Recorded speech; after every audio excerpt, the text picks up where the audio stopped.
I know I think it's always a little shocking at first when I talk to my students about it, because like when they think about shamanism, they don't think that we're going to be talking about whole food plant-based diet or herbs and utilizing the nature's natural resources, Mother Earth's natural resources. And then they're usually a little bit shocked when we start talking about sexual energy and the misconceptions of sexual energy as well. But it is so important because we're moving into a time where, in this Aquarian age, which we started the conversation, episode 1, talking about this shift that we're all going through in the Aquarian age, where we're shifting from a 3D consciousness to a 5D consciousness, which is a huge journey between the mind and the heart. Absolutely. Coming from that heart frequency energy, that Christ consciousness energy, or Buddhahood or Krishna energy. There's many names for that energy, but basically it's the activation at the chitta, or the activation of the heart. And when we do this, it creates a major shift in us. It's like we're not able to cater into other people's path for us. It causes us to go within ourselves and ask us, what is right for me? What is right in my heart? And then it also activates your sensitivity. Absolutely. So, and you've noticed this with your path, because being a spirit medium and coming up, being brought up in a very religious background, where this it was a mixed bag. I mean, some people really accepted this gift and some people didn't. Same thing with me. Some people accepted my gifts and some people don't, that are very religious. Absolutely. But it's creating this kind of revolution within our religious framework, because people are like, what used to be okay isn't okay anymore, because people are finding this deeper connection to spirit, and they're knowing that they don't need to go outside of themselves to connect with the spirit.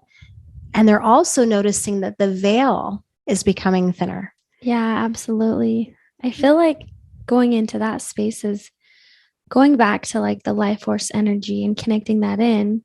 It almost seems like there's a lot of stuff here, but we are so connected to that life force energy, and it's all around us. And I remember you talking to me about it, like, well, if you think about this, like if you were to zoom in to this ring and the molecules within this ring, right? It's like you just dive in deeper and it's all this life force energy, regardless of what it is, there's this energy connected to it. And we have the ability to connect into that space to find what we're looking for, or to find what we need. And going back into the religious context is like, we know that God or a higher power, or, whoever it is that we look towards, is full of this life force energy.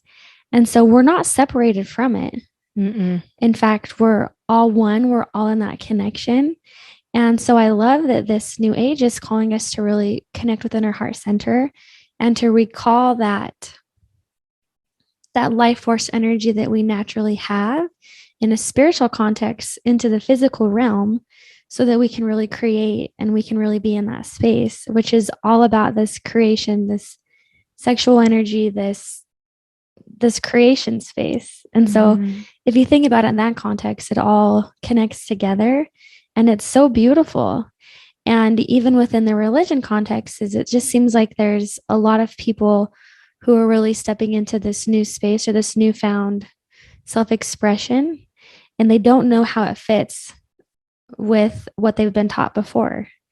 And I love how you've helped me navigate to say, well, it doesn't have to be separated. It can still be connected. But hey, what about this wider view versus this narrow-minded space? Yes. And you remember we talked about also that there's nothing unholy about being human. Absolutely. To go back to what you're saying, like if you were to separate certain things and say, okay, even sexuality is not holy, then you would have to assume that there is this disconnect between the physical and the spiritual. And that is just simply not so. Even scientifically, it's been proven that everything vibrates with energy, even on down to molecular level, that there is no such thing as empty space.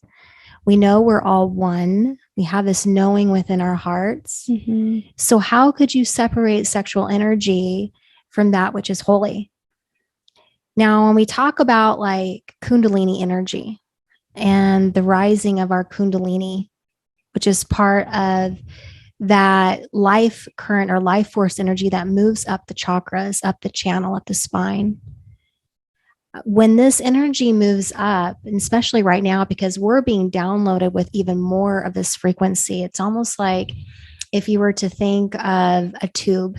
At first, it was the size of your pinky, and that's how much energy you're bringing down this channel or in your body, your physical body.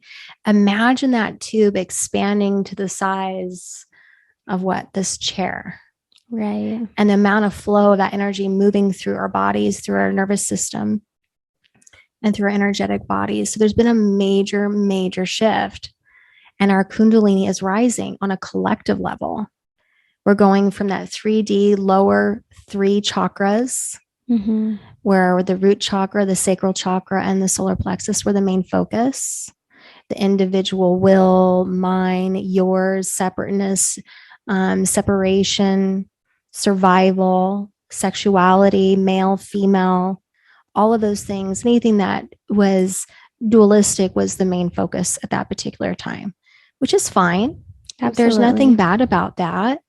But we're moved as the Kundalini rises up into the heart space and up to the upper chakras, that sexual energy is life force energy.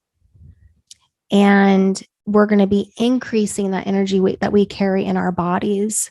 The energy of sexuality is going to come to the forefront. And you can see this collectively happening right now, where people are really hyper focusing into their sexuality. So not only race and female, male, female, but now all the different genders and all the different focus around this energy of sexuality. Is like we're trying to come to peace with this on some level, because we know that it's not bad.